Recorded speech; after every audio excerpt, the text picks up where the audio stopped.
वही धोती देते हुए बोले, बहन हमारे पास तो यही है।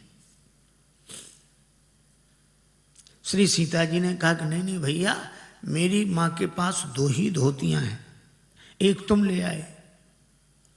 माँ से कहना कि उनके आशीर्वाद से कोई कमी नहीं, ये ले जाओ, वापस ले जाओ। प्रयागदास के पास धोती रख दी। प्रयागदास ऊपर देखने लगे। जानकी मैया ने हृदय से लगाया। फिर धीरे धीरे धीरे श्री सीताराम, राम जी को भी देखा। प्रयागदत्त ने प्रणाम किया। सीताराम जी धीरे धीरे हाथी पर जाकर विराजमान हुए। ये दृश्य विलीन हो गया, कुछ न दिखाई पड़े। अब तो प्रयागदत्त रोने लगे, भाव विह्वल दशा हो गई। सवेरे एक महात्मा निकले, उन्होंने प्रयागदास की जब यह दशा देखी, समझ गए कि इन पर कृपा हो गई है, श्री किशोरी जी की कृपा हुई है। अपने आश्रम ले आए। दोपहर को 2 देवियां आई स्वर्ण थाल में भोजन लेकर। 2 थाल थे। कहा हमारे यहाँ सत्यनारायण भगवान की कथा थी, ये प्रसाद पाओ। थाल वापस ले जाएंगे हम। कोई नहीं आया वापस लेने। महात्मा समझ गए कि श्री जानकी जी ने ही अपने भैया की पहुनाई की है। अब महात्मा बोले, ये थाल तुम्हारे कारण आया है, तुम वापस ले जाओ। ये थाल तुम वापस ले जाओ।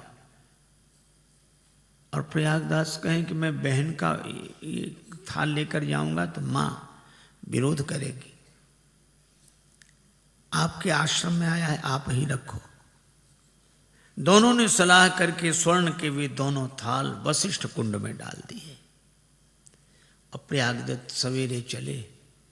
भगवान की लीला, मार्ग में सोए, जगते ही गांव पहुंच गए। मां का तो रो रो कर बुरा हाल था। बेटे को हृदय से लगाया। कहाँ गया था? बहन के पास। देख राखी बंधा के आया हूं। मां ने राखी देखी।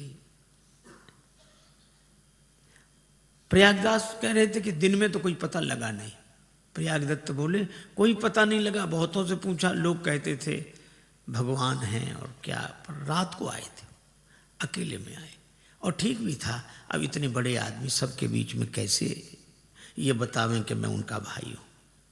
क्योंकि मां बड़ा अंतर, पायन में पनही न इते, इधर पांव में जूता नहीं, पायन में पनही न इते, उत्भूषण की तन पे छवि छाजी, जाह विनीत लिखी अवनी, तेह की भगनी गजराज बिराजी। जिसके भाग्य में पैदल चलना लिखा, उसकी बहन हाथी पर बैठी। मान की बात नहीं मन में, चित में एक चोट लगी मुँह मांझी। क्या? प्रयागदत्त बोले बात कही बहनी दुई चार, पर बोले नहीं बहनोई मिजाजी। बहन ने तो 2-4 बातें कही, पर बहनोई बोले नहीं, बस मुस्कुराते रहे। मां ने कहा बड़े संकोची हैं वे। और मां ने हाथ जोड़कर आकाश की ओर देखा। आंसू बरसने लगे। प्रभु जानकी जी, आपने लाज रख ली मेरे वचन की। अब प्रयागदत्त बार बार कहते मां मैं जाऊं, अब अभी नहीं, बड़ा हो जाए। जब बड़े हुए तो कुछ कुछ समझ में आने लगा। एक दिन मां का शरीर शांत हुआ। अंतिम संस्कार कृत्य आदि करके अयोध्या आ गए। और अयोध्या में एक स्थान पर आकर वैष्णव संस्कार हुए, दीक्षा ली। नाम हो गया प्रयागदास। श्री जानकी जी के भैया हैं तो सब लोग उनसे कहते मामा प्रयागदास, मामा प्रयागदास। कथा में बैठते बड़े आनंद से कथा सुनते, किसी से लेना नहीं देना नहीं, और इसी भाव में डूबे रहते। एक दिन श्री राम वनवास की कथा सुन ली। कि श्री सीता जी भी वन में गई, राम जी गए, लक्ष्मण जी गए। अब वह बैठे बैठे कहने लगे, बताओ ऐसा भी कहीं होता है, झगड़ा किस घर में नहीं होता, पर थोड़े से झगड़े पर क्या घर छोड़ दो। पर राम जी गए और हमारी बहन को भी ले गए, और लक्ष्मण भैया भी गए, कितना कष्ट पाते होंगे ये वन में। और रोने लगे, पता नहीं, अब आज तक किसी से कुछ नहीं मांगा था। व्यास जी से पूछा, कहाँ होंगे अभी वन में इस समय? तो व्यास जी ने ऐसे ही कह दिया, चित्रकूट में। बस अब लोगों से कहते, भैया कुछ दे दो। क्यों? अब जानते हो मुझे तो कुछ नहीं चाहिए, पर वो चले गए वन में, और तीनों कितने परेशान होते होंगे, उनके लिए कुछ सामान लेकर जाना है। लोग प्रसन्न होते और देते। 3 पलंग बनवाए, 3 जोड़े जूते और कपड़े अपने सिर पर रखकर अयोध्या से पैदल चित्रकूट गए। ये भक्तों का ढंग ही अलग होता है। किसी से मेरी मंजिल का पता पाया नहीं जाता, जहां मैं हूं फरिश्तों से वहां जाया नहीं जाता। मोहब्बत के लिए कुछ खास दिल मखसूस होते हैं, ये वो नगमा है जो हर साज पर गाया नहीं जाता। पैदल पैदल गए चित्रकूट। मंदाकिनी गंगा के किनारे फटिक शिला पर खड़े हो गए। अब कहने लगे, राम जी आ जाओ, हम नाराज तो बहुत हैं लेकिन अब नहीं हैं, आ जाओ। हमारे डर से छिप रहे हो जंगल में। और बहन मेरी बात तो सुन, तू तो आ जा। और लक्ष्मण भैया, कोई नहीं आ रहा है। दिन भर बोलते रहे, रात भर बोलते रहे, नहीं आया। तो दूसरे दिन जंगल में ही घुस गए।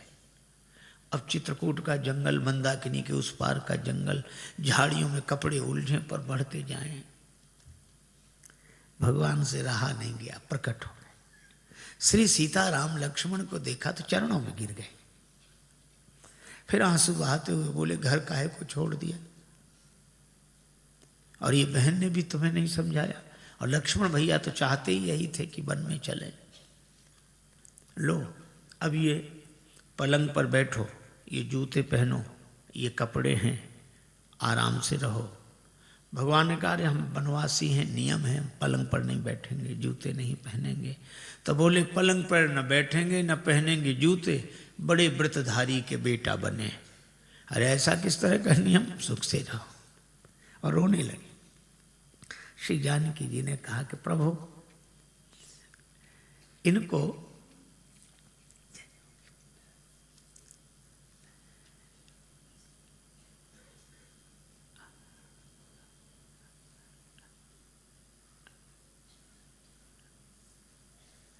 श्री जानकी जी ने कहा कि प्रभु यह बड़े दुखी हो रहे हैं,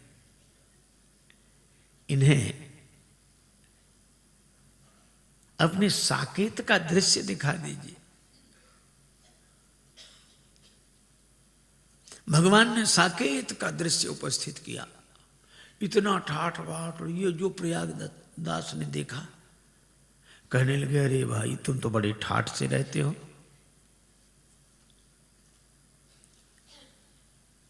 और हमको लग रहा था कष्ट पाते होंगे चित्रकूट में, हमने किसी से मांगा नहीं आज तक, आज मांग कर आए। ये कलंक और लगाया, अब क्या हो इस पलंग का? भगवान बोले, प्रयागदास जी अब इस पलंग का उपयोग आप करो, जूते आप पहनो, ये कपड़े आप। समझाया, प्रणाम करके चले। अब एक पलंग सिर पे रखे, कपड़े सिर पर रखे, जूता पहने, प्रयाग गए।